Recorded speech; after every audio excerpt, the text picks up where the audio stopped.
What happens to an idea when the world decides it is too powerful to be heard? The question doesn't arrive with alarms or headlines.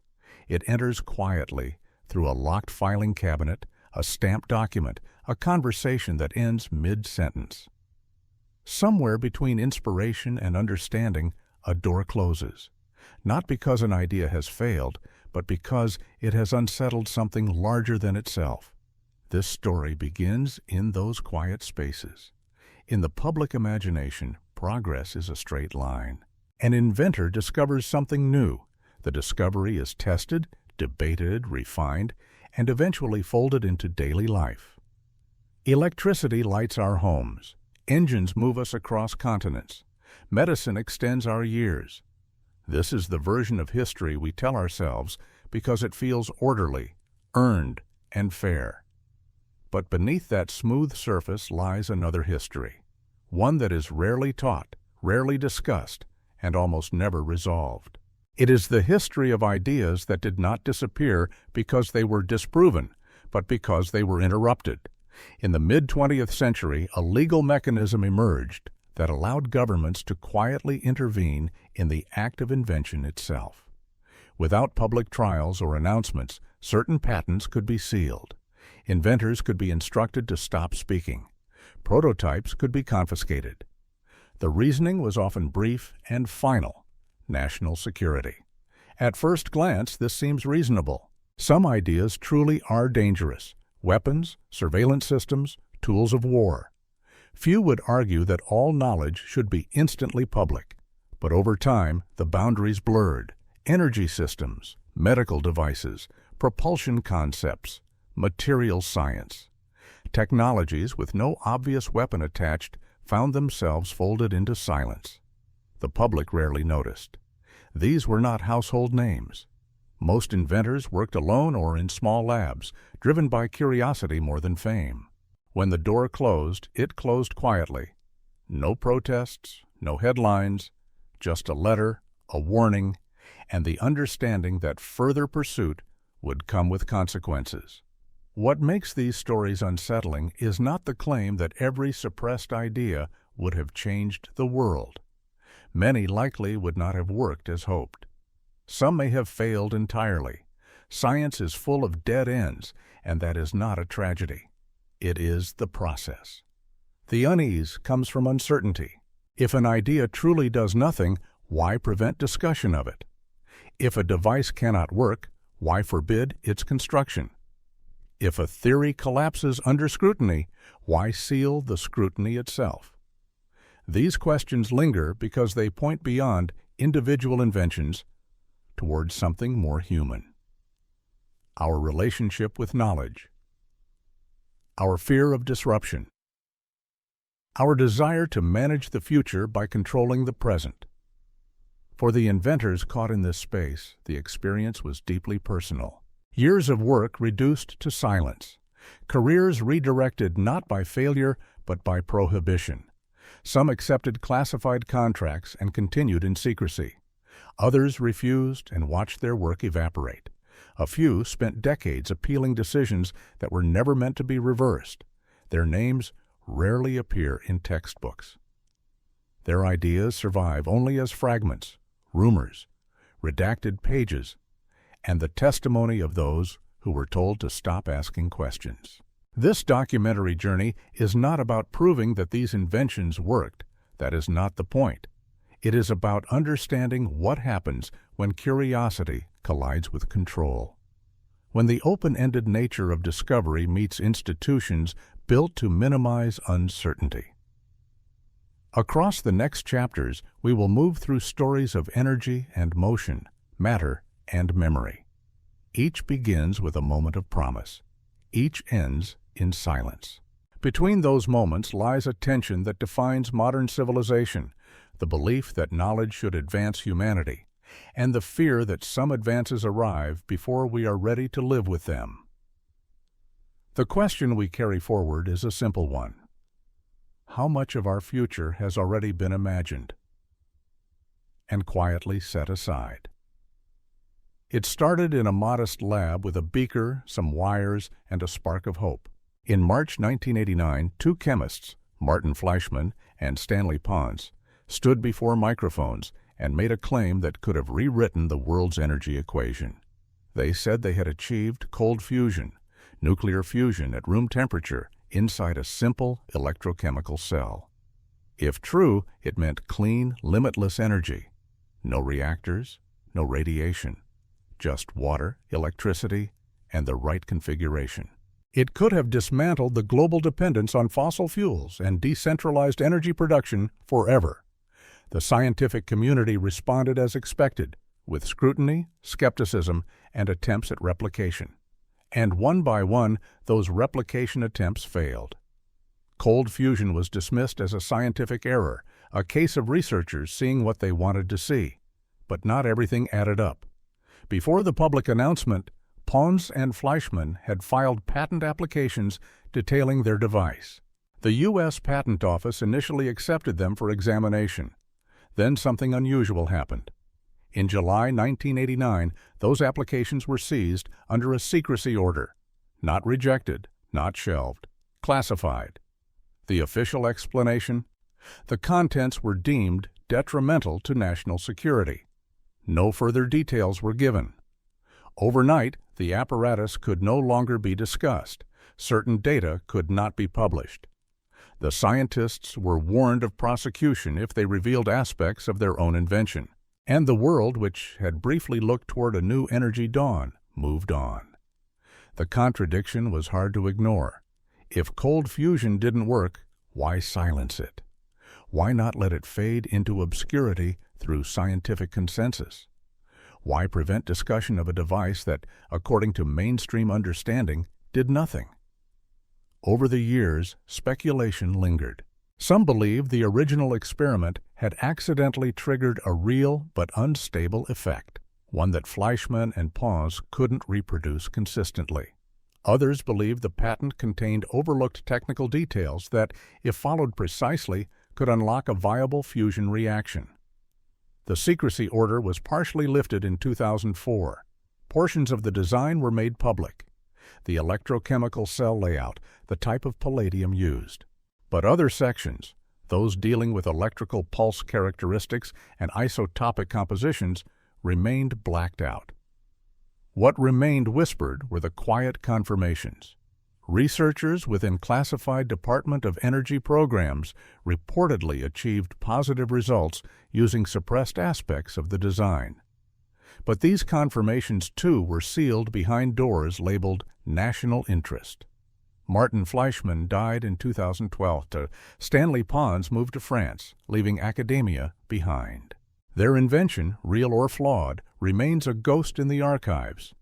The patents, still partially classified, linger 35 years later. It is not just the question of whether cold fusion worked that endures. It is what the world lost in never finding out. Perhaps it was a false path, a misreading of data, nothing more. Or perhaps it was something more fragile, a truth glimpsed once and then hidden, not because it was false, but because it was too disruptive. We often think of science as a straight pursuit of truth. But sometimes the truth comes in forms that make the world flinch. And when it does, it is not disproved. It is buried. In the end, the cold fusion saga leaves us with an unsettling reflection. How many revolutions begin not with applause, but with silence? The man was long dead when they came for his papers. Nikola Tesla, brilliant, eccentric, and largely forgotten by 1943, died alone in a New York hotel room. Within hours, federal agents arrived. They weren't there to mourn. They were there to collect. Tesla had filed hundreds of patents over his lifetime. Most were public: wireless power, AC electricity, radio. But some were different. Tucked among his final works were designs for improvements to a strange, elegant invention he'd never quite perfected: the bladeless turbine. At first glance, it was a curiosity, a motor built not with blades but with smooth, spinning discs. Tesla claimed it was efficient, durable, and simple to build, but it never caught on. Conventional turbines performed better, at least in public. Then came the twist. In the 1930s, Tesla had filed follow-up patents describing modifications to this turbine. According to Freedom of Information documents, those designs appeared to violate the laws of physics. They reportedly outlined a system that produced more energy than it consumed, over unity performance. A perpetual motion machine, if such a thing could exist. The response was swift. After Tesla's death, those applications were seized and classified. Not archived, not tested, locked away under the veil of national security. Why would a turbine, even one based on impossible math, pose a national threat? One theory says Tesla's turbine wasn't over unity at all. Instead, it extracted energy from temperature differentials in the environment, an advanced heat pump tapping ambient energy. If true, it would generate power without combustion or fuel. Another theory suggests the principles behind the turbine, its specific fluid dynamics and geometry, held applications in nuclear reactor design or propulsion. Not the device itself, but the physics embedded in it. Whatever the truth, the documents were never returned. In 1952, Tesla's nephew petitioned for the release of his uncle's papers. The FBI admitted they still possessed some, but said they were classified indefinitely. Among them were the improved turbine patents. Nearly a century later, those patents remained sealed. And so Tesla's turbine exists in two parallel realities. In one, it is a charming relic, a clever machine that history left behind. In the other, it is a riddle whose answer proved too volatile to share. The distinction matters, not just for Tesla, but for what it says about invention itself. We think of innovation as a ladder, each rung leading to a better version of the world. But sometimes a rung is removed. Sometimes progress becomes a circle, with certain paths always bending back into silence. What if Tesla was right? Not about over-unity, perhaps, but about something close.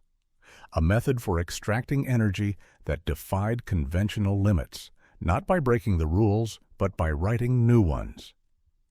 What would it mean if one of the greatest inventors of all time glimpsed a future we still aren't ready for? And more haunting still, what if that future is buried, not by failure, but by fear? In the summer of 1950, a man named William Line walked into a patent office with something no one had seen before.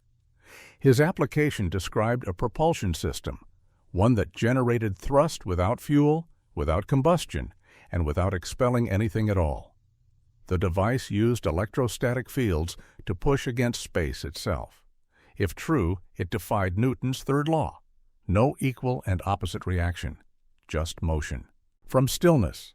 Within days, the patent was seized. No evaluation, no peer review, no public debate. Just a secrecy order, stamped and final. The reasoning? National security. Line was forbidden from speaking about the device. He could not build it. He could not describe its inner workings, even in private correspondence. To do so would risk prosecution. And so, a door quietly closed on one of the strangest inventions of the 20th century. For the rest of his life, Line fought back, not with protests or conspiracies, but with legal appeals. He argued that his invention was private, that it used no classified materials, and that as a citizen he had the right to develop it. He lost. Every time. In later writings, carefully worded to avoid violating the order, Line described a system where asymmetric electrostatic pressure created directional force. A push without a pushback. Something that made spacecraft engines obsolete before they were even built. Mainstream physics called it impossible, yet the government kept it classified, and that contradiction lingered. Over the decades, others attempted to recreate the concept. Some built crude prototypes. In a few lab tests, researchers observed tiny anomalies, unexplained forces, slight movements. Nothing definitive, but enough to stir questions. NASA's controversial M drive, developed years later, drew from similar principles: electromagnetic propulsion without fuel. It, too, generated unexplained thrust in controlled settings. Enough to spark interest, enough to draw fire. The mystery was not just whether Line's device worked, it was why the government chose to act so decisively. What secrets lived in that patent? Was it truly operable, or did it contain insights, configurations, geometries, voltages, that echoed elsewhere in classified propulsion work? William Line died in 2021. He was 84 years old and had spent 71 of those years unable to develop, discuss, or profit from his invention. His patent remains classified. Maybe it was a miscalculation, a theoretical dead end. Or maybe it held a truth too delicate to release, a new way to move through the void, untethered from fuel and fire. In a time when the stars seemed just out of reach, perhaps Line had reached too far. Or perhaps he touched something real, and the silence that followed was not disbelief, but containment. The story of William Line reminds us that what is possible is often decided not by nature, but by policy. And we are left to wonder, how many other ideas are floating in sealed envelopes waiting for permission to exist? It looked like just another gas torch until it didn't. In the 1970s, a quiet inventor named Yul Brown unveiled a curious flame. It burned with precision that defied expectation, welding materials conventional torches couldn't touch, cutting through metal like silk, and somehow adjusting its temperature depending on what it touched. He called it Brown's gas. At its heart, it was simple, a mixture of hydrogen and oxygen created through electrolysis. But Brown insisted his version was different. His method produced the gases already combined in perfect ratio, a volatile mixture, yes, but stable under his specific process. He filed a patent with the U.S. government, and once again the curtain fell, classified. Brown was told he could not discuss the electrical parameters, specific frequencies, voltages, and pulse patterns that allegedly made the gas unique. He couldn't disclose the inner workings of his generator. He couldn't publish the results that set his torch apart. So he left. Brown moved to Australia, where he filed alternative patents, carefully omitting the parts that had triggered classification in the United States. He founded a company and sold generators based on the public version of his technology. But questions followed. Researchers who purchased his generators began to notice unusual behaviors, flame temperatures that didn't match expectations, energy outputs that seemed to exceed inputs. When they attempted deeper analysis, some found themselves under investigation. In at least 2 cases, equipment was seized. In another, a Department of Energy official reportedly warned a scientist to stop his tests. By 1998, some of the secrecy order was lifted. The cell design became visible. But the core of Brown's claim, the electrical waveforms and the molecular configuration they supposedly induced, remained sealed. Brown died the same year. The mystery remained. Some researchers managed to replicate effects that echoed his claims. Others failed, producing nothing more than conventional oxyhydrogen reactions. The difference, many believed, was hidden in those redacted parameters. Something subtle, yet essential. Was Brown's gas real?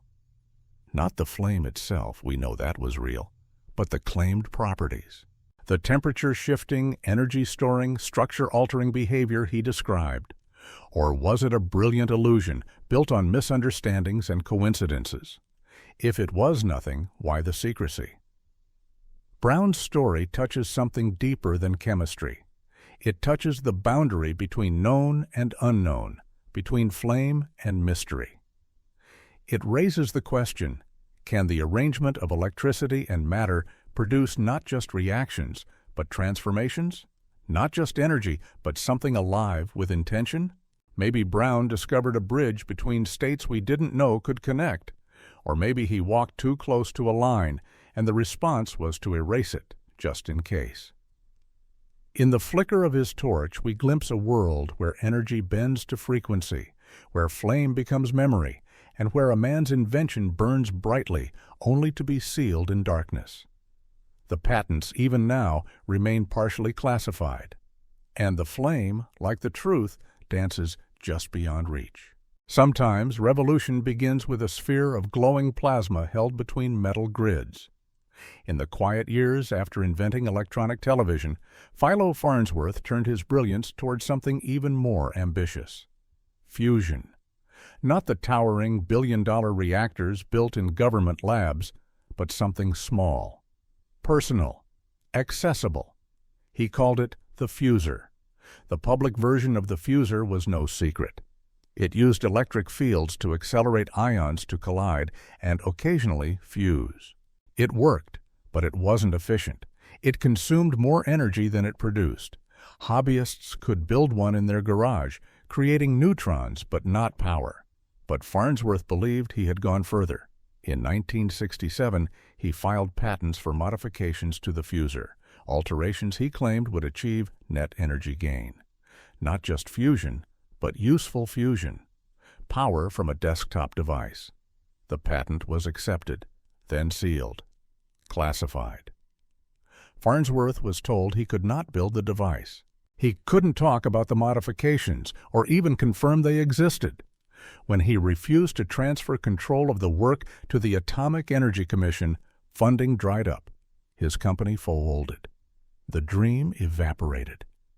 He died in 1971, defeated and bitter, but the story didn't end.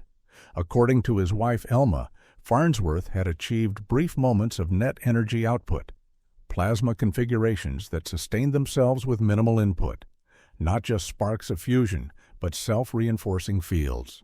A miniature star in a bottle. It was, if true, the Holy Grail. A device small enough to fit on a table, yet powerful enough to change the world's energy future, and dangerous enough, perhaps, to be hidden away. Public fusers remain toys, fascinating but limited. Yet in defense laboratories and classified programs, rumors persist. Lockheed Martin announced a compact fusion project in 2014, promising a system that fit on a truck. The description echoed Farnsworth's vision. Then silence. The program disappeared. No one knows if Farnsworth's classified modifications were real or if they worked. No one outside a tight circle, perhaps, has even seen them. But the question is haunting. What if fusion didn't require a billion-dollar machine? What if it could be done with geometry, voltage, and intention? What if the line between impossible and classified was thinner than we ever imagined?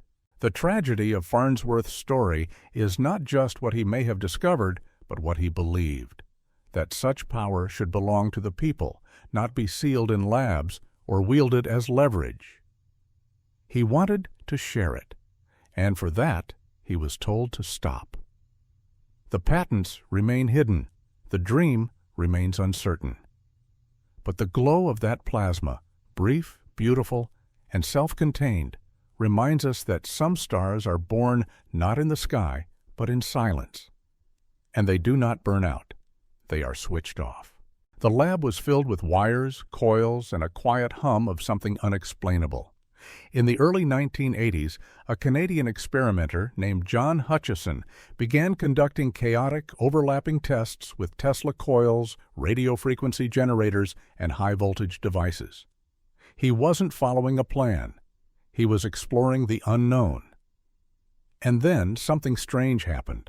Objects levitated, metal fused without heat, materials softened, changed, or disappeared. It was as if the laws of physics, mass, gravity, solidity, had been momentarily rewritten. He called it the Hutchison effect. Skeptics immediately dismissed it. The effects were too strange, too inconsistent, too unbelievable. Videos could be faked. Instruments could be misread. Yet there was one thing no critic could explain away. The patents were seized. Both Canada and the U.S. classified Hutchison's patent applications under national security provisions. Not rejected, not ignored, seized. Officials visited his lab, documented everything, and confiscated components. He was warned, explicitly, not to demonstrate the effect publicly or discuss its setup in detail. That reaction raised an uncomfortable question.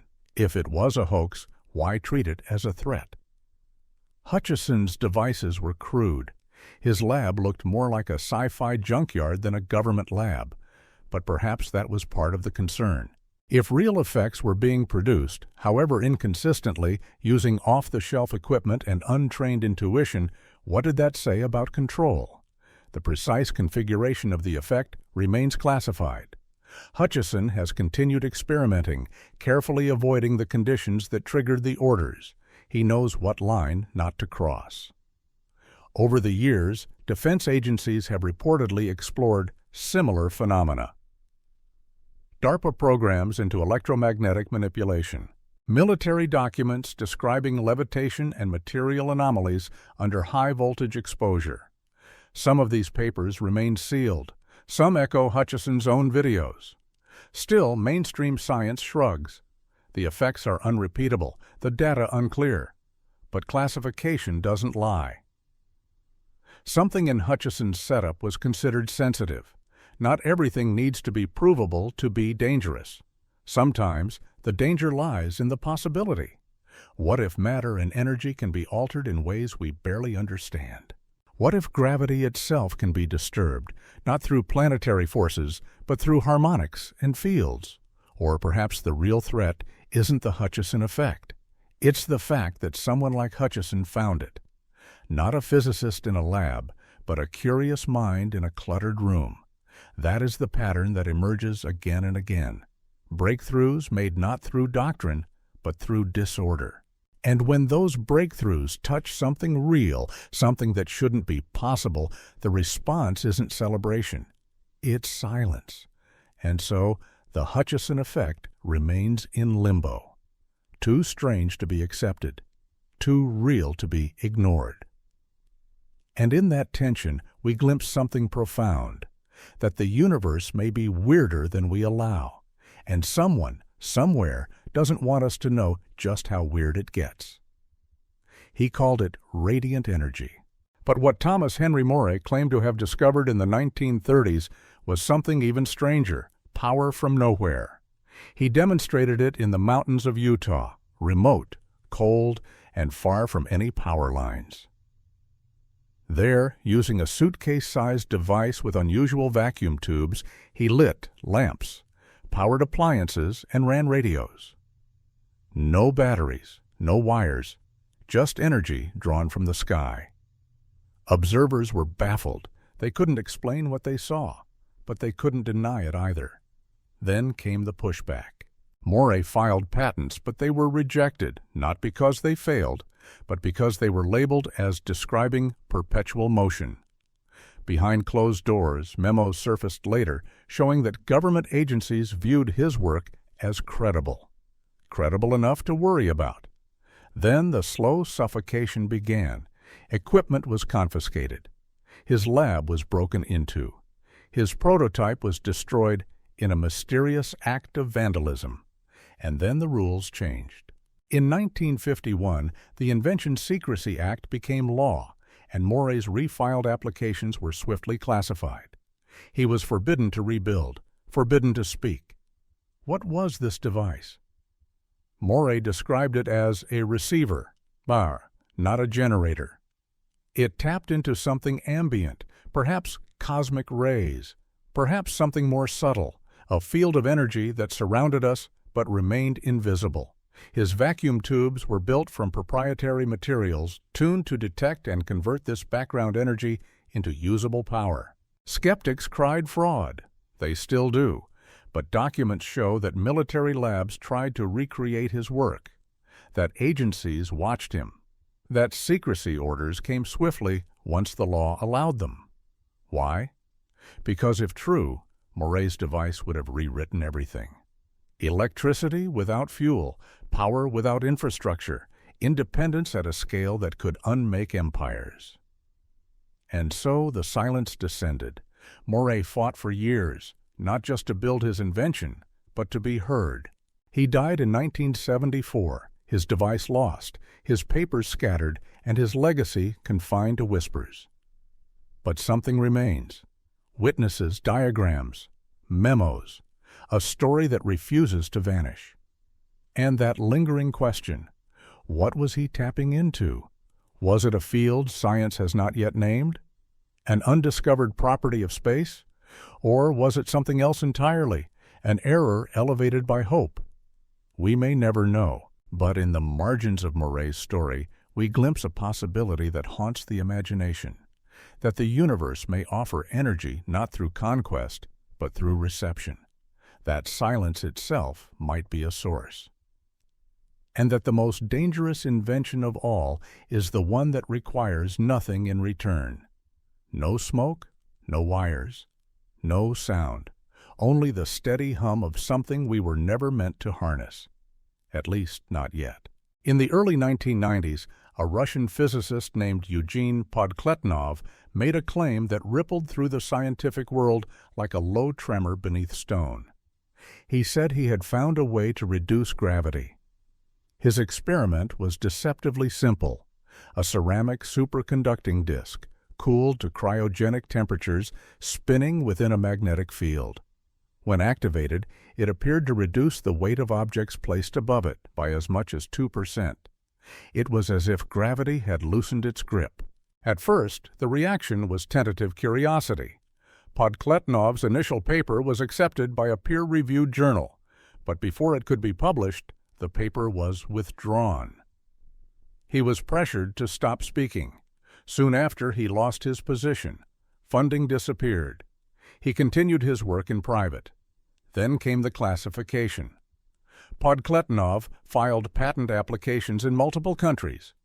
In the United States, the application was seized under a secrecy order. In Europe, redactions appeared in the granted patent. Even in Russia, key details vanished. What remained public was tantalizing, but incomplete. The disk, the cooling, the rotation. But the key elements, materials used, exact rotational speeds, electromagnetic configurations, were hidden. Why? If the effect was flawed or unproven, why silence it? If it was real, then the implications were immense, not just for transportation, but for physics itself. Gravity has always been a constant, a certainty. We fall, we land, we age. Everything from satellites to time is shaped by its pull. To reduce it, even slightly, would be to whisper back to the universe in a new language. And someone was listening. In 2006, Boeing's Phantom Works reportedly recreated Podkletnov's setup. They quickly filed their own patents. Within months, those too were classified. The program vanished from public view. NASA's Breakthrough Propulsion Physics project also studied similar concepts. Their public findings were vague, but insiders hinted that real results, classified ones, had changed the conversation, and yet most of the scientific community dismissed it all. Replication attempts failed, or were inconsistent. Podkletnov, now independent, continues quietly, careful to avoid revealing what might still be under restriction. Was the gravity shield real, or was it an illusion born of poor measurement and high hope? Perhaps that's the wrong question. Perhaps the more troubling idea is that something in Podkletnov's lab worked, but not in the way he thought.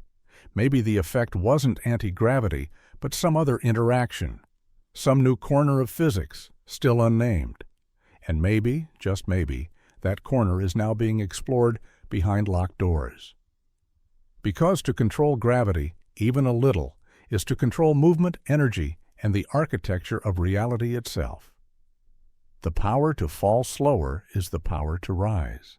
And in a world where power is currency, the idea that gravity could be optional was never going to stay in the light. Instead, it became weightless and drifted quietly into the dark.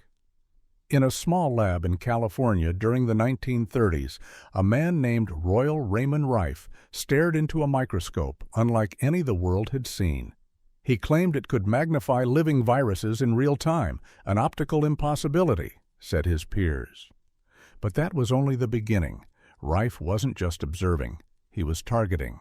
Through years of meticulous work, he developed a device he called the beam ray. It emitted precise electromagnetic frequencies tuned to resonate with specific pathogens. Rife believed that by finding the mortal oscillatory rate of a virus or bacterium, he could destroy it without harming the surrounding tissue. He claimed to have cured cancer in early trials. He demonstrated his machine for doctors, journalists, and even university officials, and then everything collapsed. Not from failure, but from suppression. Rife's patents were stalled, delayed, and eventually denied, not because the device didn't work, but because the frequencies involved were deemed too dangerous for public disclosure. Without the Invention Secrecy Act in place yet, the tools of suppression were more informal, but no less effective. His lab was vandalized, his research records stolen. Colleagues were threatened with license revocation if they continued using his machine. The medical establishment called him a fraud. But intelligence and military agencies quietly examined his technology for a different purpose: weaponization. The idea of using frequencies to disrupt biological systems had obvious applications, ones far from healing. Frequency-based weapons, non-lethal crowd control, covert biological disruption. By the 1950s, retroactive classification began. Aspects of Rife's work, frequencies, waveforms, coupling techniques, were sealed in government files. Not rejected, hidden. The core of the controversy was simple: Rife's frequencies. Those who have tried to replicate his work have often come close, producing devices that emit a range of frequencies with mixed effects. But without the original values, the results are inconsistent, anecdotal, and inconclusive. Were Rife's results real? Did his machine truly destroy pathogens by resonance? Or was it an elegant illusion built on coincidence and confirmation bias? Maybe. But again, the question remains: if it didn't work, why was it treated like a threat? The legacy of Royal Rife isn't just a lost device. It's a cautionary tale about where healing and harm converge. About how technology that promises life can be buried not for failing, but for succeeding too well in ways that challenge powerful interests. Rife died in obscurity in 1971, his research scattered, his invention forgotten by the mainstream, lionized by the fringe. But the idea that the body is not only biological but vibrational, that it can be tuned, not just treated, has not gone away. It waits like a signal just outside the noise. And in the silence that followed Rife's fall, the question lingers: what if the cure was real? And what if that was precisely the problem? It was just a dune buggy. That's what most people saw when Stanley Meyer drove it down an Ohio road in the early 1990s. But the claim behind it? That changed everything. Meyer said the buggy ran on water, not hydrogen extracted with massive energy input, but ordinary water split into hydrogen and oxygen using a fraction of the power required by conventional electrolysis. He called it a water fuel cell, and it was based on a different principle entirely: resonance. By applying specific frequencies and voltage pulses, Meyer believed he could weaken the molecular bonds of water, making it fall apart easily, releasing usable fuel in the form of gas. He filed patents. He gave interviews. He showed demonstrations to reporters and investors. And then, one day in 1990, the U.S. government classified his patent. Suddenly, Meyer was no longer free to talk about the specifics, especially not the frequencies, waveforms, or electrode configurations. He was warned that disclosure could lead to prosecution. Still, the demonstrations continued. His vehicle ran in front of cameras. Eyewitnesses reported the engine consuming only water. And though skeptics cried fraud, no one could fully explain what they were seeing or why the government had stepped in. Then, in 1998, came a final chapter that blurred the line between coincidence and conspiracy. After winning a lawsuit from investors who claimed deception, Meyer met with new potential backers. At dinner, he took a sip of cranberry juice, stood up, clutched his throat, and stumbled out into the parking lot. His last words, according to his brother, were, "They poisoned me." The official cause of death, a cerebral aneurysm. His equipment was seized, his lab cleared, the patents remained classified.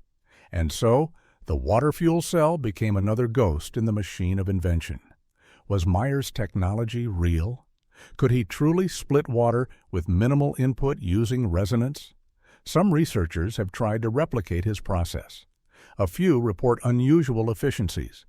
Others achieve only conventional electrolysis. The difference, they say, lies in the missing data, those exact resonant frequencies and timing sequences, the details still under secrecy order. If the cell didn't work, why not let it fail in public? If it did work, the implications are staggering. Water as fuel, abundant, clean, universally accessible, would mean the end of petroleum dominance. It would decentralize energy, empower individuals, and upend entire economies. And perhaps that was the problem. Meyer's story became a flashpoint for everything the invention secrecy framework represents. Not just the suppression of technology, but the quiet erasure of people who dared to build outside accepted bounds. The real question isn't whether Stanley Meyer cracked the code of water fuel, it's whether the system ever intended to let him try. In the soft purr of that water-powered buggy, we heard something else. The sound of a future that might never arrive. Not because it couldn't, but because it wasn't allowed to. It began with magnets. In 1979, Howard Johnson was granted a U.S. patent for a motor that used only permanent magnets. No fuel, no electricity, no external power source. The device, he claimed, could rotate indefinitely once started, powered purely by magnetic force. Perpetual motion? That's what the skeptics said. But Johnson was careful. His patent didn't claim free energy. It described a specific arrangement of magnets that created continuous torque. The patent was granted. It became one of the few in history suggesting motion without ongoing input. But what few people know is that Johnson filed other applications, designs that allegedly went further, versions that could generate electrical power. Those were seized, classified. The government issued secrecy orders preventing Johnson from building, describing, or licensing the improved designs. He was told the magnetic configurations had national security implications, not because of the materials, not because of the scale, but because of the geometry. Associates later claimed Johnson had built working prototypes, devices that ran for weeks, driving small generators without any external power. Yet none of those designs were allowed into public view. The critical configurations were locked away. Why? Mainstream physics says such motors can't work, that magnetic fields are conservative, that energy must be added for motion to continue. And in most cases that holds true. But Johnson believed he had found an exception, not by breaking the rules, but by following the field lines in just the right way, using opposing polarities, shapes, and spacing to create a self-sustaining imbalance, like a marble rolling endlessly in a tilted groove. Impossible? Perhaps. But if so, why classify it? Why tell a private inventor that his arrangement of off-the-shelf magnets posed a threat to national security? Others have tried to replicate Johnson's work. Some can get the wheels spinning, but they stop. Friction wins. Motion fades. The missing ingredient, they say, is in the details. The subtle field interactions described in the classified versions. Johnson challenged the secrecy order for years. Courts sided with the government. He died in 2008, his full invention never seen. Today, his granted patent is public domain. But without the improvements, it's a shell, a glimpse of what might have been. And so we ask again, was it perpetual motion, or simply an elegant, overlooked method of energy conversion? What's more disturbing is the possibility that it worked, and that someone, somewhere, decided the world wasn't ready. That energy, even silent, Invisible energy must remain under control. Howard Johnson's motor didn't just challenge physics, it challenged power. Because if energy can be pulled from magnets freely and endlessly, what else can be made unnecessary? Cables, fuel, control? Well, in the quiet hum of spinning magnets, there may have been a revolution, one that now turns only in secret, behind doors we cannot open, not because it failed, but because it moved. It was supposed to be a breakthrough in energy storage, clean, fast, and dense. In 2012, a university scientist filed a patent for a supercapacitor that used graphene and advanced dielectrics. According to the application, it achieved energy densities rivaling lithium-ion batteries, but with the rapid charge and discharge characteristics of a capacitor. No weighting, no degradation, no combustion risk. The patent was classified within 2 weeks. The inventor, whose name remains withheld due to ongoing restrictions, had published preliminary data suggesting a unique configuration of graphene sheets, arranged with nanoscale imperfections engineered to trap and release charge with extraordinary efficiency. It was the combination of material science and practical manufacturing that triggered alarm. What followed was swift and silent. The researcher was instructed to halt all related work. Funding vanished. Samples were ordered destroyed. Digital records deleted. The university objected, citing academic freedom and private funding, but the legal pressure was overwhelming. The government didn't just want to pause the research, it wanted to erase it. And perhaps the most telling part? A few months later, a defense contractor filed a patent for a similar energy storage technology. That, too, was classified. Was this parallel discovery, or a quiet handoff from civilian to military? The logic behind the suppression was never explained. Officially, supercapacitors are not weapons, but their implications ripple outward. A supercapacitor like this would upend industries, electric vehicles, grid storage, portable electronics. It could eliminate the need for slow-charging batteries, cutting reliance on rare earth materials and reducing environmental costs. Devices could charge in seconds. Power grids could balance in milliseconds. Transportation could become cleaner, lighter, faster, and in the hands of the military, silent energy, high-output pulse weapons, portable systems with no heat signature, drones that never stop, vehicles that outlast their operators. The technology was too powerful to be left to chance. The scientist left academia, reportedly continuing work in a private capacity under restrictions. They've never spoken publicly about the invention again. The university, under threat of losing federal support, complied fully. No appeal succeeded. What might have become a revolution in civilian power was instead folded into the architecture of secrecy. And in that silence, another lesson emerges. That energy is never just about voltage and charge. It's about access, infrastructure, dependence. Whoever controls storage controls delivery, and whoever controls delivery controls the future. The tragedy isn't just the lost invention. It's the message to every researcher watching. Discover something too useful, and it may no longer be yours. The future, it seems, is not only waiting to be discovered, it's waiting for permission. And sometimes that permission never comes. We imagine the future will arrive with trumpets and headlines, but sometimes it slips away in silence. The stories you've heard of fuel cells and fusion, silent motors, and forgotten frequencies are not just footnotes in fringe science. They are markers of a deeper tension between discovery and control, between what we could become and what we are allowed to become. Since the passage of the Invention Secrecy Act in 1951, more than 5,000 patents have been locked away. Not all of them worked. Some may have been flawed, unfinished, or misunderstood. That is the nature of invention. Trial. Error. The occasional miracle. But not all of them failed. The ones that scared someone, those are the ones that disappeared. Energy that costs nothing. propulsion that defies fuel, medicine without chemicals, materials that cancel gravity. The threads of these possibilities stretch across decades, cultures, and disciplines, yet they all lead to the same locked door.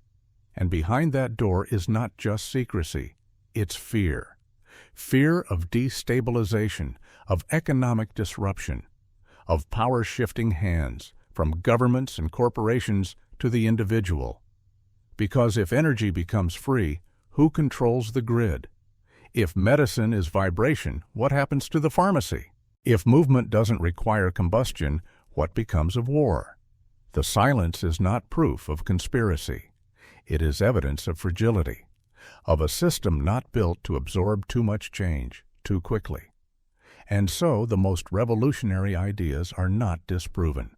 They are paused, sealed, deferred for a future that may never be allowed to come. What do we lose when this happens? We lose time, possibility, generations of inventors who stop dreaming, of researchers who turn away from the edge for fear of what lies beyond it. We lose the chance to make mistakes that lead to better truths. We lose questions we'll never know we should have asked. And in the vacuum that remains, we are left with a haunting paradox, that some of our greatest advancements may have already been made, that the future, in some form, already exists, classified, compartmentalized, and contained. Perhaps not to hurt us, but not to help us either. And so we arrive at the final question, not about cold fusion or gravity or resonance, but about ourselves. How much do we trust each other with possibility? How much of tomorrow are we willing to share? Because in the end, knowledge is not just power. It is a choice, to build walls or to open doors. And history, as always, will be shaped by the ones who choose to turn the key.